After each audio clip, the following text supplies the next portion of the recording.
Hello guys, আমাদের দোকানে যত রকম স্টিকার কাটার মেশিন চলে এসেছে। দেখতে পাচ্ছেন দাদাভাই এন্টারপ্রাইজে এসের টাকা এখন একটা স্টিকার কাটিং হলো। রিয়েলমি 12 দারুণ এটা ফোন। দেখতে পাচ্ছেন আপনারা স্টিকার কাটার মেশিন। আসুন আমার দোকান দাদাভাই এন্টারপ্রাইজ 1 নম্বর রেলগেটে, আর স্টিকার নিয়ে যান। দারুণ দারুণ স্টিকার এসেছে।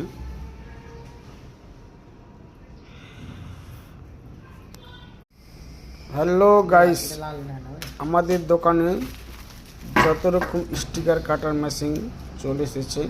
দেখতে পাচ্ছেন দাদাভাই এন্টারপ্রাইজে এসের টাকা এখন একটা স্টিকার কাটিং হলো। রিয়েলমি 12 দারুণ এটা ফোন। দেখতে পাচ্ছেন আপনারা স্টিকার কাটার মেশিন। আসুন আমার দোকান দাদাভাই এন্টারপ্রাইজ 1 নম্বর রেলগেটে, আর স্টিকার নিয়ে যান।